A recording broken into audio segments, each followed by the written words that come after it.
Okay, fellas, ladies, gentlemen, just want to make a quick video on the Gbody, putting in a high torque starter, mini starter, or whatever you want to call it, on a Gbody with a, in this case, a 350 rocket, but other engines, 307, might be similar as well.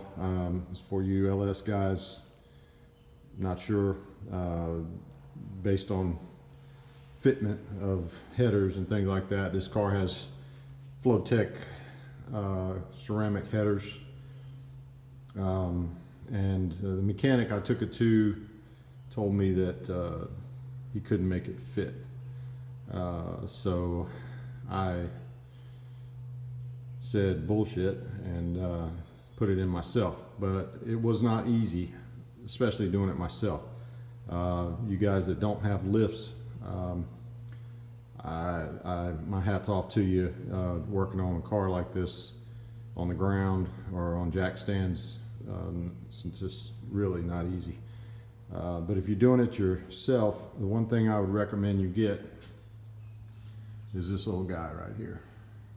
You can get it at your local home supply, but it's a pulley with a zip tie, and I've just got it held in there.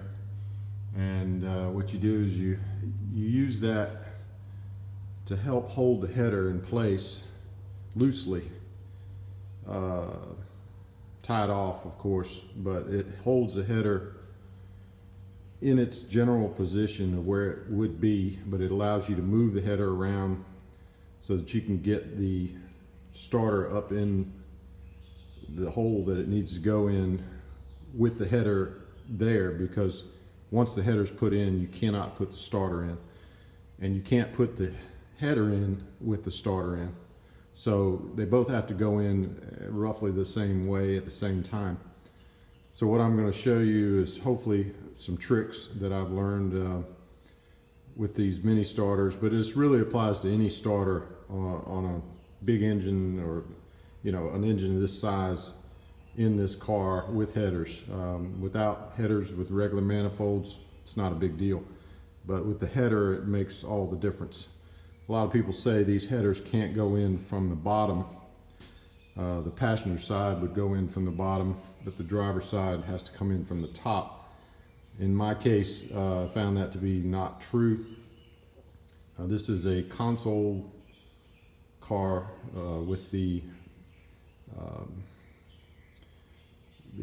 control from the steering column down to the transmission has been removed, or set aside, I should say, not connected, so it's out of the way. That helps getting it all in there.